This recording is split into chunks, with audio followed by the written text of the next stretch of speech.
It's time to get your morning started with the news you need to know. News update. This is what's trending with DJ and PK.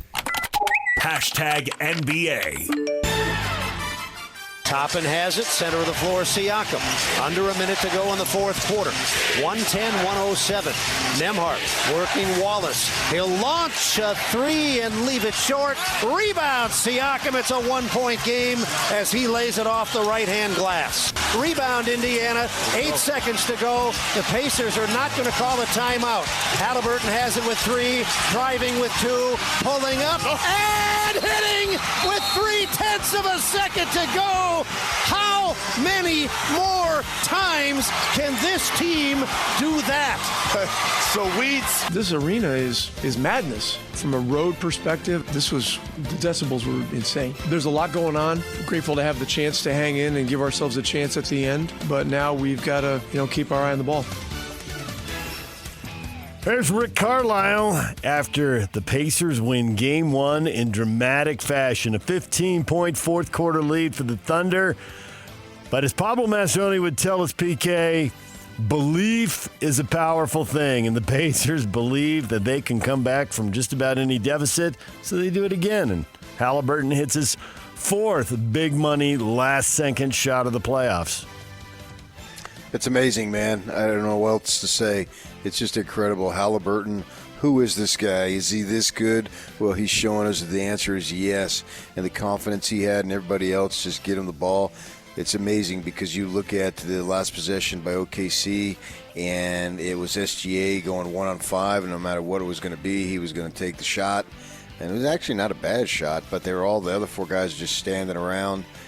And Halliburton does the same thing, but just has the confidence to knock it down. As they say, nobody scored 20 points for the Pacers. They had 5 guys in double figures, all in the teens. And it's just stunning that they continue to keep doing this. Can they do it 3 more times? Well, I think the answer is yes. Will they? I don't know, but I'll be sure to tune in and watch. The story was either going to be the Pacers and just so many turnovers, 25 in all, the turnover margin, 25-7, so many wasted possessions, or the Thunder really didn't shoot the ball well. The guys who were supposed to be the second and third scoring options, Jalen Williams and Chet Holmgren, really struggled. Holmgren 2 for 9, Williams 17 points on 6 of 19 shooting. He let some shots go, and I thought, I don't think they're going in, and I don't think he thinks they're going in, but he's got to shoot them, I guess. Yeah, I mean, you got to be able to shoot the ball. I mean, that's just a fact. Not too bad on the threes, but under 40% on the twos.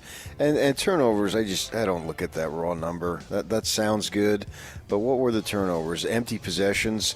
Well, if you didn't lead to an easy bucket on the other side, then that's just basically a missed shot, which happens. So I'd have to go back and look at all the turnovers and see what they led to as far as OKC. I never look at raw numbers and draw big-time conclusions without looking inside the numbers.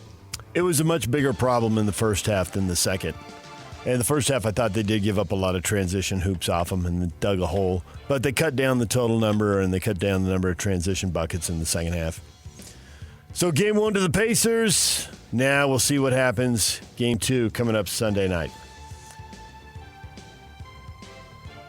NBA Commissioner Adam Silver said he believes the NBA will discuss expansion at next month's Board of Governors meeting in Las Vegas, and he believes the league's owners will recommend the topic be formally explored.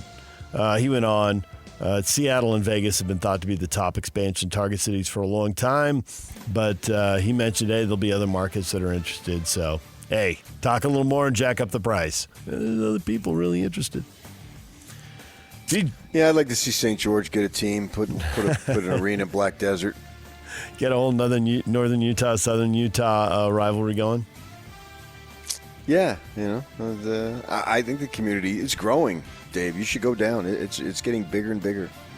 And they could draw from Vegas. Vegas people would come up. So it's a satellite market to St. George. Mesquite? Yes, pack them in from Mesquite. Moab's not that far. Kanab. Don't leave Beaver Dam out of this. Yeah, I'll leave that one alone. DJ and PK. Hashtag college basketball. BYU giving basketball coach Kevin Young a new contract extension. The release from the university says it will keep Young in Provo for the foreseeable future. He had signed a 7-year deal when he was hired by BYU. Came from the Phoenix Suns. Suns had an opening. Would you define the foreseeable future as one more year, PK? What do you mean? It'll keep Young in Provo for the foreseeable future. If they have a great season and the NBA comes calling again, who the heck knows, and maybe gets another deal at BYU. I don't know. The foreseeable future in college sports, I just don't think it's very far out there. Coaches move all the time. Conferences realign all the time. When someone says the foreseeable future, I'm not thinking very long. Oh, I think in this case it is. I think that he's adapted to the lifestyle, and his family is in a situation where it works for them. What I understand, what is motivating him, obviously money is a great motivator, but he's getting that. And whatever he needs to purchase in this life, he can. And whatever he needs to live off of, he's got enough money. Does he want to uproot everybody now with his young kids and do something different as far as that goes? Is that's what he's looking for? Is the NBA lifestyle something that is just a magnet for him? I don't think it is.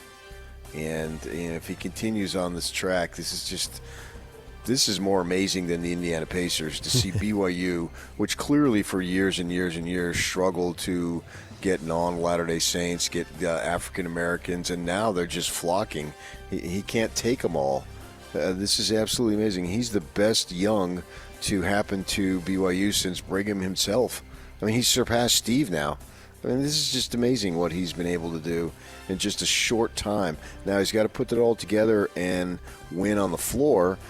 It's such a crapshoot as far as who's going to win the national title and all that type of thing. You really can't figure that out until you get there in the moment, what's going to go down.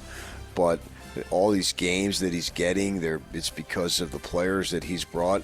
He's established BYU basketball, which has always been good. I mean, a few times a blip here and there, but by and large has been a pretty good program. He's taken it up not just one level, like 5 levels. It's incredible. DJ and PK. Hashtag NFL. Last week in practice, Anthony sustained an injury in his throwing shoulder. Felt some pain in it. Doctors, trainers checked it out. He's got some aggravation in his AC joint. So we're going to set him out this week. Obviously, he'll sit out for mini camp. We'll see when he comes back. Not going to put a timetable for training camp on it. But when he does come back, we'll ease him into throwing, and then we'll go from there. The good thing is he's not going to need a procedure right now. That is Shane Steichen. He is the Colts head coach. So Anthony Richardson on the shelf for a while. Daniel Jones, former New York Giants starter, looks like the next quarterback up in Indianapolis. Aaron Rodgers is the next quarterback up in Pittsburgh. Signs a 1-year deal. So they got a camp coming up. He'll be in for that. Missed some of the OTAs. Waited out the draft and made sure they didn't draft a young guy the way the Falcons did. So, Aaron Rodgers to Pittsburgh for a year, and then we'll see. They need a franchise quarterback. They've been in stopgap mode for a while now. Giants quarterback Russell Wilson sees himself as a veteran mentor for all the young players, not just Jackson Dart, the first-round pick. I've always viewed it as you're always trying to be the best version of you, and then you're always giving back to everybody else. I think it's not just about one teammate. It's about all the teammates. It's about everybody in the building.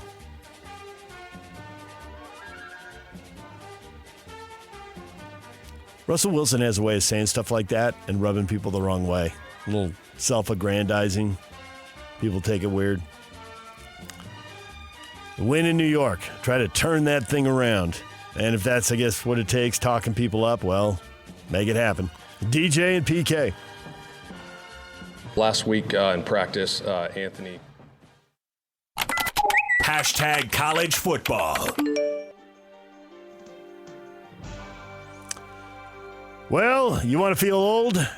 Michigan has offered a scholarship to Charles Woodson Jr., son of former Wolverine star and Heisman Trophy winner Charles Woodson. You and I are old enough, PK, we're used to this. We're used to seeing the kids of stars come along, but that is one thing that definitely ages you as a sports fan. The first time you're like, wait a minute, Junior, what just happened? Yeah, I thought he would have been older for some reason. I was surprised that he's still college age.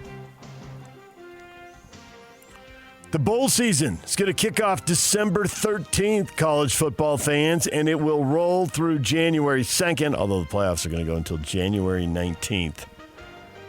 About 3 weeks of bowls. That seems about right, doesn't it, PK? 3 weeks with football pretty much every night. Yeah, is that the same day as Army-Navy? I think it is, actually. Yeah, with the way the schedule worked out, they're going to cross over. It always seemed like a Saturday with just one football game. There's room for more. Let's go. Well, here we go. DJ and PK. Hashtag Major League Baseball. Iglesias ready. 3-2.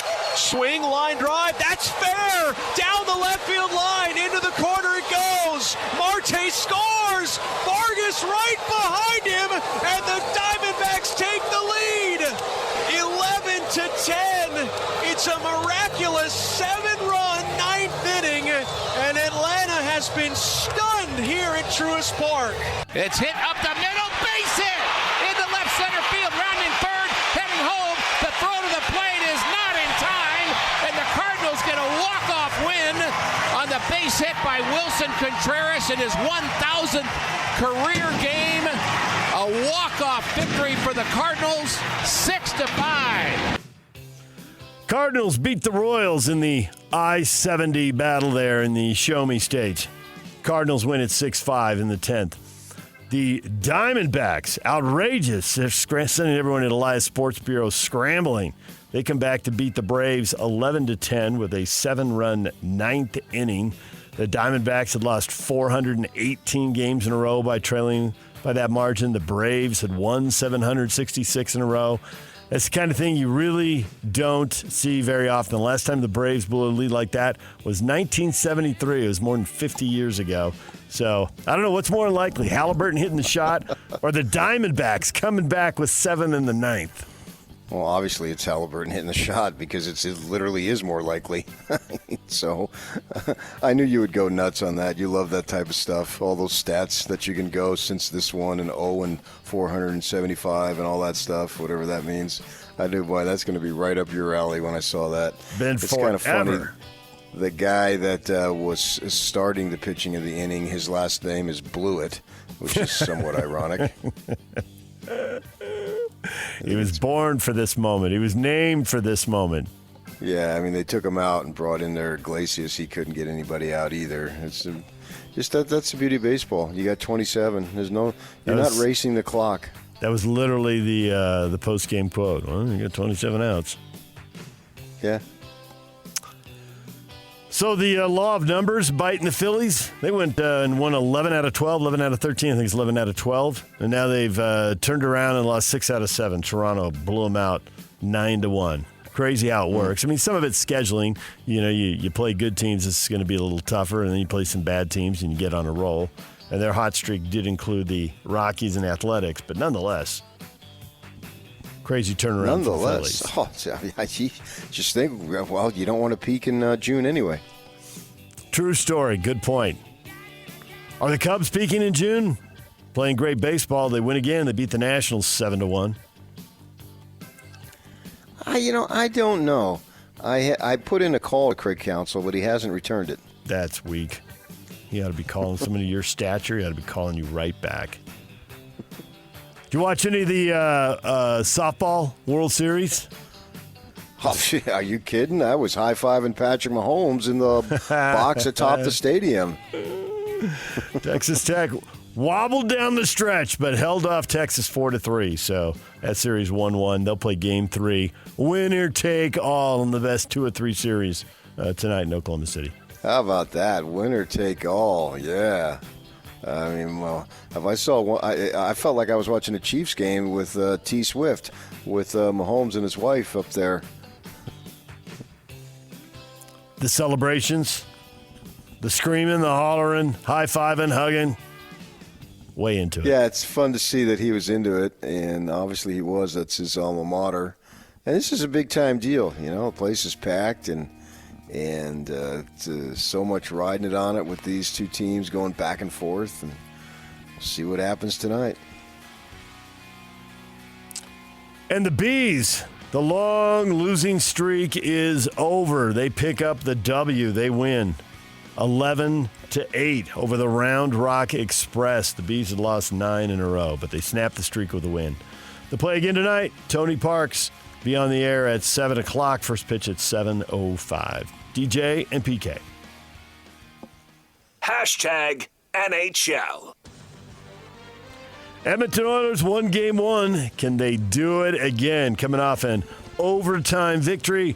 Game 2 with the Panthers tonight in Edmonton, 6 o'clock on TNT. Dramatic Game 1, and of course they had the dramatic Game 7 to cap their Stanley Cup Finals. I assume it'll go right down to the end again.